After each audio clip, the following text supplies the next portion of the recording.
Thank you sincerely, Taz. It's great to have those images to remind us, and I think that crashed airplane is actually the one that's going to stick with me as a useful analogy to keep in mind. So to continue on our section on biodiversity and biodiversity decline, we've asked Laura Burke, who's Director General of the Environmental Protection Agency, and she's also a member of the Climate Change Advisory Council, to speak to us today, because as we've heard from Taz, climate change is clearly a key driver of biodiversity loss, and she's going to outline the existing climate change policies and actions in Ireland that are currently there and are part of the work that you will consider too. So please welcome Laura Burke.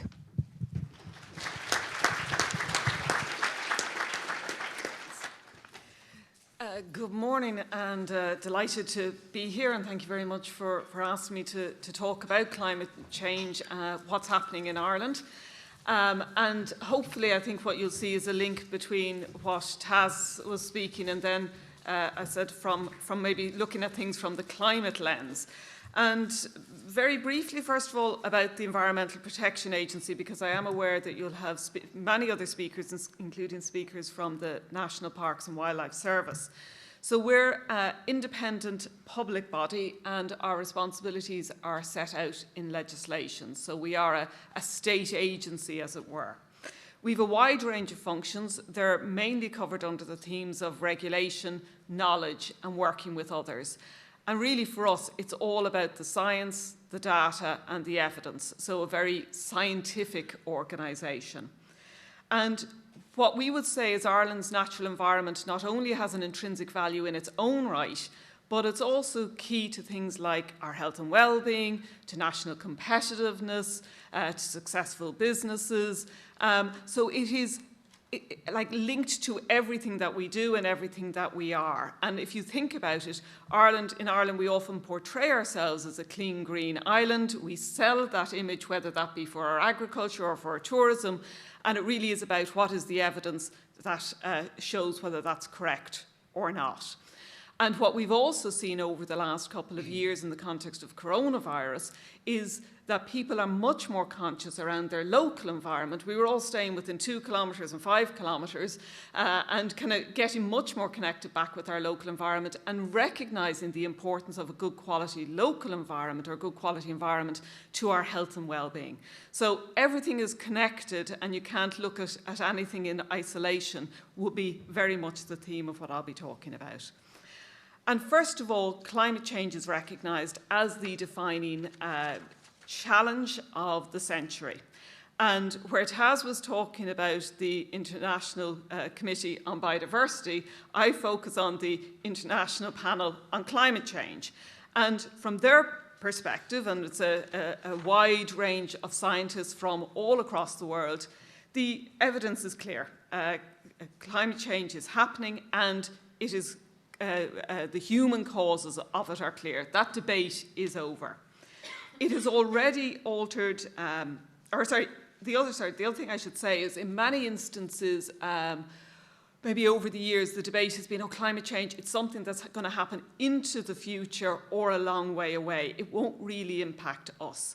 Whereas what we're seeing and through EPA research is that Ireland's climate is already changing, and Taz has alluded to that. We're seeing increases in average temperature, changes in precipitation patterns, ongoing sea level rise, and changes in the character of the weather extremes. And you only have to look at this summer when you look at the temperatures right across Europe, temperatures that had never been encountered before, and also look at the type of temperatures we had in Ireland. So we are seeing those changes are happening, and they're happening now. With regard to the link with biodiversity, again, looking at it from the climate lens and the IPCC, what they're saying is climate change has already altered marine, terrestrial and freshwater ecosystems all around the world and has caused species loss, increases in disease and mass mortality events of plants and animals. So that's looking at it directly from the climate lens. So whether that be bleached coral reefs, desertification, or freshwater kills due to heat stress. And the most severe impacts are occurring in the most climate-sensitive species and ecosystems. And again, linking to what Taz was saying, these are characterised by traits that limit their ability to regenerate between events or to adapt.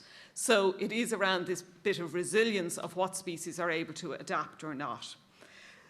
Looking to Ireland, what we're seeing again is climate change is and will continue to have an impact on biodiversity in Ireland in several ways. We're seeing changes in the timing of life cycle events, changes in the geographical ranges of species, and increased degradation of habitats and changes in ecosystems processes. So what you're seeing here is coastal erosion.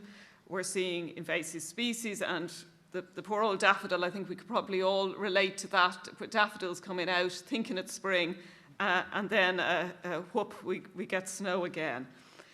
But I should articulate, at the moment, the main pressures on Ireland's protected habitats are agriculture and other land uses, such as extraction of resources, minerals and peat, and forestry, urbanisation, recreation, and invasive species. So that's currently.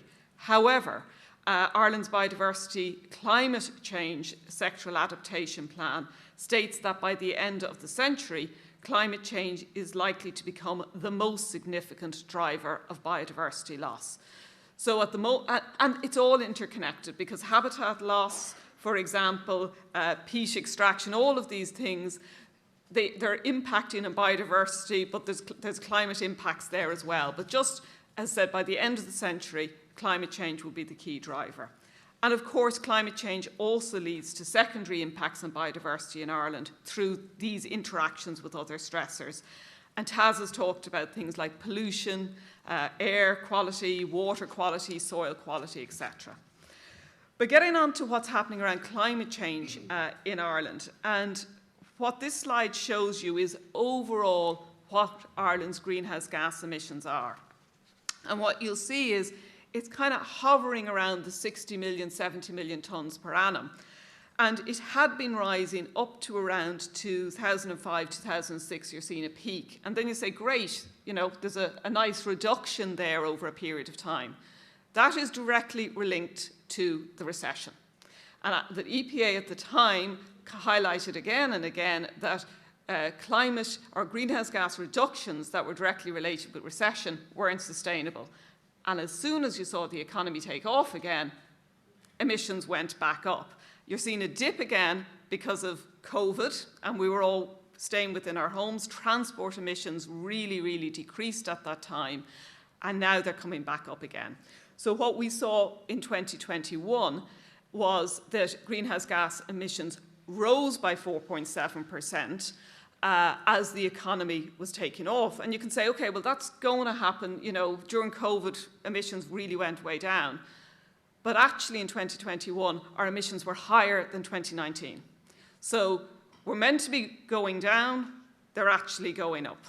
That's, I suppose, the message. And then when you start looking into the future and emission projections, because the EPA has a role of looking backwards and seeing what's happened, and also trying to predict what will happen into the future. And so what we're seeing is, with all of the planned policies and measures that are currently in place, so things like 1 million electric vehicles on the road, you know, 80% renewables, we still will get down to emission reductions of around 28% rather than the national commitment of 51%. So, as I said, currently what we're seeing is the trends are going in the wrong direction.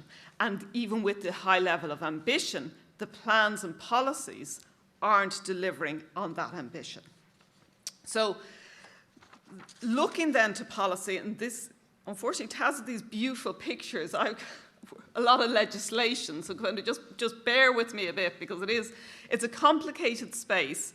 But I suppose what we're trying to show is that there's a lot of governance that is happening currently. So if you look back to 1997, the Kyoto Protocol was adopted. It entered into force, didn't enter into force until 2005, and it was for a period of 2008 to 2012. And this was really looking at getting developed countries, so countries like Ireland, you know, Europe, America, to reduce greenhouse gas emissions. Ireland met our Kyoto Protocol targets. It was 2008 to 2012. there would be some of us that say we were saved by a recession in the midst of that period to get reductions, to get those reductions. But anyway, we met our Kyoto Protocol commitments. And Ireland doesn't exist in many ways just by ourselves. We're part of the EU bubble. We were talking about bubbles earlier. So our commitments are part of an EU commitment. And then it's kind of divvied out between various countries. And it's looked at, well, it was the 28, looked at it from a 27-country perspective and seeing, well, what is the best way to get overall reductions at an EU level? And some countries take a bigger hit, some countries take a smaller hit. But what's the most, I suppose, effective way of doing it? So we met our Kyoto Protocol target. And there then was, I suppose, really a coming to fore of discussions on climate in Ireland. And in 2013, there was a national policy position on climate change and movement to a low-carbon economy. And that was committing to an 80% reduction in CO2 emissions, carbon dioxide emissions by 2050, and an approach to carbon neutrality for agriculture, recognising that agriculture was going to be a particularly difficult issue. So that was the first time we had a policy position. Move on to 2015, Ireland joined the Paris Agreement. We also had our first Climate Act in 2015, which started looking at national mitigation plans, national adaptation plans, so reduce emissions and adapt to the changing climate that I suppose both Taz and myself were already talking about, and the establishment of a Climate Change Advisory Committee, so a group of experts to advise government. On 2016 to 2018, then we had the Citizens' Assembly, and that's an interesting one in the context of your own discussions, because what that was looking at was how the state can make Ireland a leader in tackling climate change. And 3 recommendations from the Citizens' Assembly included specific biodiversity elements. So, a ban on subsidies for peat extraction, rewards for land management practices that sequester carbon, and revise supports for land use diversification with the attention to support planting of forests and encouraging organic farming. You're starting to see these coming through in policies, but also, as I said, they're climate actions, but they also have a specific biodiversity aspect as well. So we then had the Joint Oireachtas Committee. We then, in 2019, the Dáil declared a climate and biodiversity crisis, and the first climate action plan was published. Since then, we've had a further evolution of thinking, and that's really moving from kind of the big national, what should we do at a national level, to looking at sectors. So what should transport do? What should agriculture do? What should energy do? And getting much more focused, because kind of if everybody's responsible, no one's responsible. So you need to kind of be actually putting everybody's feet to the fire and saying, what are you actually going to do, transport sector or agriculture sector?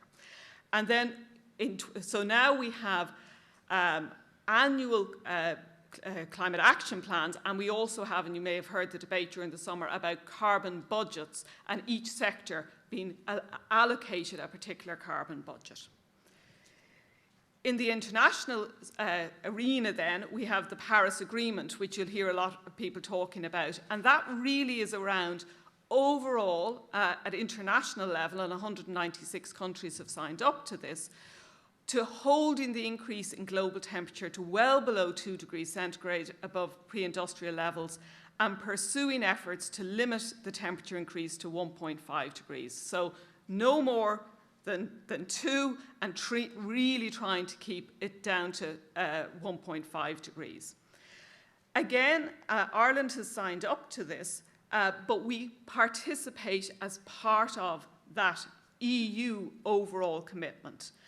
And looking to the EU level, we're then looking at what was set out in EU policy was a 40% reduction in greenhouse gas emissions from 1990 levels, as well as commitments around renewables and energy efficiency.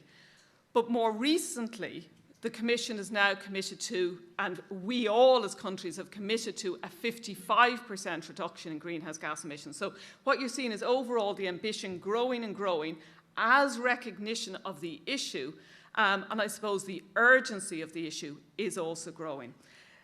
So 55% is the overall EU, but what the actual target for Ireland is not determined as of yet. But at a national level, we're saying, that's fine, EU commitment, but we're going to reduce by 51%. So in order to do that, and in order to meet both those national and international commitments, we have the Climate Action Plan, we have national adaptation frameworks, so how do we adapt, including the biodiversity adaptation. We have local authority climate action plans and biodiversity plans, and of course we have the National Biodiversity Action Plan. And then really moving on to what's happening. So that's the framework in which I was asked to talk about, and then also asked to talk about, well, what's happening. There is an intention action gap, or what we call it, the aspiration versus implementation. Ireland had failed to meet our EU 2020 target. The 2019 Climate Action Plan finished with many delayed actions. Now, you could say part of that was due to COVID, but really we saw the warning signals before that. And many actions in the 2021 Climate Action Plan have been delayed. There have also been delays and shortfalls in reporting and organising bodies.